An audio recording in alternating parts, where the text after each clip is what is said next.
Assalamualaikum warahmatullahi wabarakatuh. Alhamdulillahirrahmanirrahim. Assalatu wassalamu ala asrofil anbiya'i wal mursalin wa ala alihi wa ashabihi rasulillah ajma'in. Baiklah, pada kesempatan kali ini, kami akan menampilkan hasil diskusi kami mengenai penginderaan jauh untuk pencegahan kebakaran hutan. Kami dari kelompok 7, saya Fitri Hayati bertindak sebagai moderator, kemudian ada pembicara 1, yaitu Insanul Kamela Putri, dan pembicara kedua, yaitu Friza Cantika Putri. Tanpa berlama-lama, langsung saja kita masuk kepada materi pertama, yaitu mengenai perkembangan pemanfaatan inderaja untuk identifikasi lahan bekas terbakar yang akan disampaikan oleh Insanul. Kepada Insanul, disilahkan.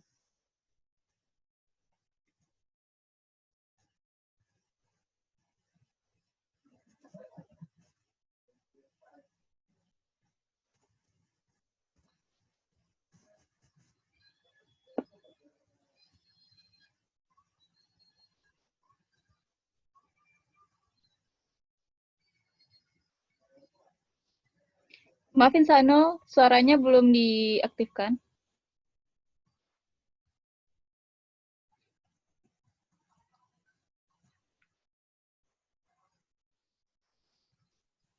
Baik, saya akan menyampaikan materi mengenai perkembangan pemanfaatan inderaja untuk identifikasi lahan bekas terbakar.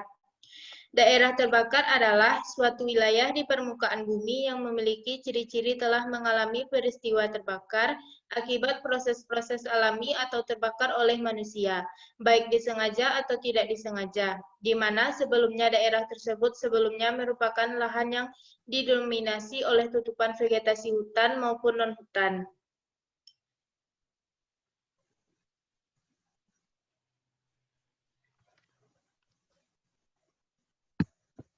Daerah terbakar dapat diidentikan dengan daerah bekas terbakar, lahan bekas area terbakar, wilayah bekas terbakar, dan daerah bekas kebakaran hutan dan lahan.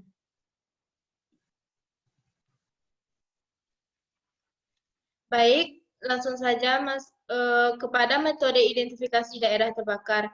Yang pertama ada metode visual. Data yang perlu disiapkan yaitu ada citra sebelum, data pendukung awal, citra sesudah, deliniasi visual, dan validasi. Kelemahan atau kelebihan. Yang pertama, ideal untuk wilayah kecil. Yang kedua, untuk wilayah luas butuh waktu dan SDM yang banyak.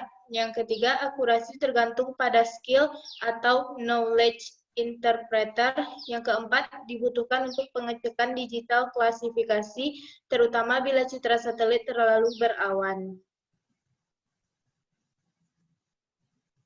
Selanjutnya, yang kedua ada metode digital, yaitu suatu cara kerja ilmiah untuk memperoleh suatu informasi spasial daerah terbakar dengan urutan langkah-langkah dan proses pendeteksian yang secara keseluruhan atau sebagian besar dilakukan secara digital.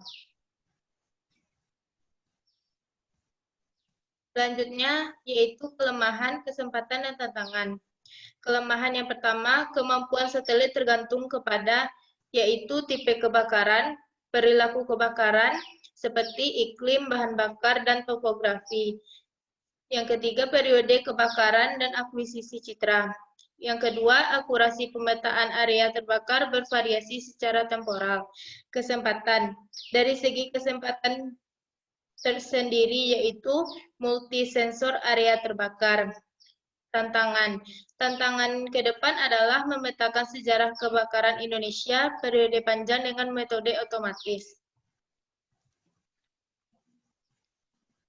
Alasan penginderaan jauh dibutuhkan. Penginderaan jauh dibutuhkan karena sulit dipetakan secara manual, pengukuran di lapangan, dan juga belum tersedia data yang akurat dalam periode panjang dan data penginderaan jauh bisa memotret kejadian lampau. Baiklah, terima kasih kepada Insanul yang telah menyampaikan materi pertama mengenai perkembangan pemanfaatan inderaja untuk identifikasi lahan bekas terbakar. Selanjutnya, materi kedua dan ketiga akan disampaikan oleh pembicara kedua, yaitu Friza Cantika. Kepada Friza, kami persilakan.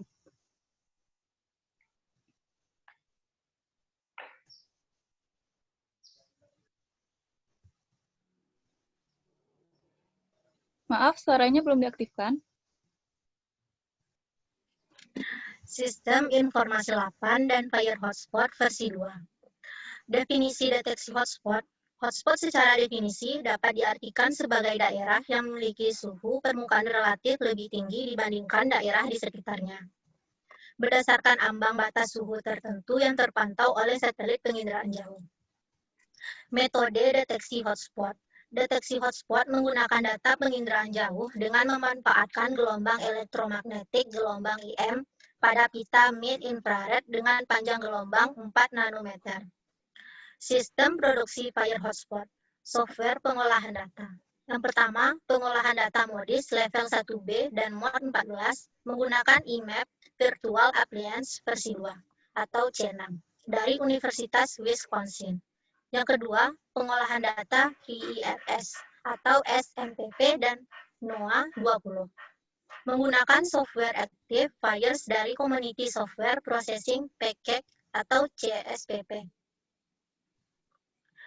Selanjutnya, metode clustering. Tujuan yang pertama untuk mempermudahkan mengidentifikasi jumlah hotspot terutama pada resolusi menengah 30 meter. Yang kedua, membuat hotspot pada piksel yang bersebelahan menjadi satu klaster hotspot. Yang ketiga, membuat RGB Fire Heat Intensity atau FHI yang di-overlay dengan titik hotspot untuk mempermudah dalam validasi visual. Selanjutnya, upaya pencegahan kebakaran yang ada di Indonesia.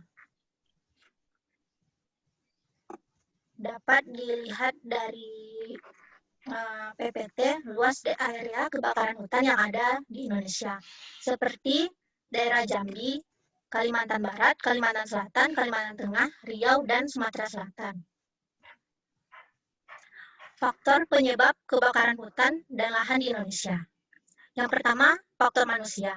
Faktor yang disebabkan oleh sekelompok manusia yang pengolahan lahan atau tanahnya dengan cara membakar lahan tersebut karena mereka membutuhkan waktu yang relatif lebih cepat dan biaya yang ditanggung lebih murah. Yang kedua ada faktor alam. Penyebab yang berasal dari alam seperti faktor musim dan lahan gambut yang mudah terbakar, serta kandungan mineral alami yang tidak dapat dihindari.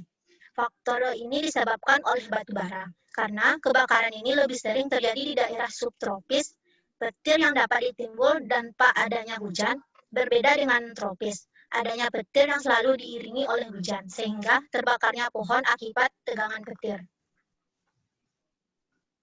Fakta yang pertama, area terbakar di lahan gambut sulit untuk dipadamkan.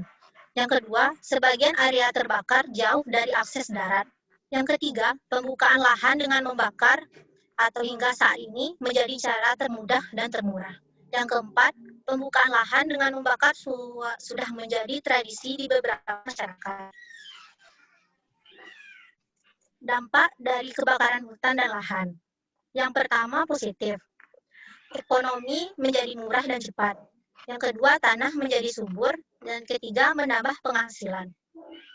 Dampak yang negatif, yang pertama ekonomi, yaitu aktivitas kehidupan dan penghidupan terganggu, seperti sekolah, perkantoran, transportasi, dan lain-lain.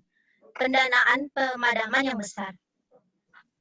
Yang kedua, lingkungan, kerusakan ekosistem asli, seperti flora dan fauna. Yang ketiga, kesehatan, seperti penyakit pernafasan, dan lain-lain. Yang keempat, regional, yaitu hubungan antar negara. Upaya pencegahan kebakaran hutan dan lahan. Yang pertama, peraturan dan penegakan hukum. Yang kedua, monitoring sosialisasi dan edukasi. Yang ketiga, pembangunan infrastruktur. Yang keempat, pengerahan sumber daya pemadaman. Yang kelima, pencegahan harus dilakukan sedini mungkin. Yang keenam, perubahan perilaku. Yang ketujuh, pengendalian atau kontrol pembukaan lahan. Yang kedelapan, pembukaan lahan tanpa bakar. Yang kesembilan, penegakan hukum yang lebih tegas. Yang kesepuluh, dilakukan bersama Pentahelix, melibatkan pemerintah, dunia usaha, akademisi, masyarakat, dan media.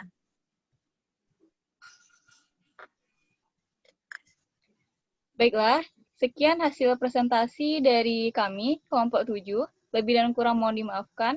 Wabillahi taufiq wal hidayah. Assalamualaikum warahmatullahi wabarakatuh.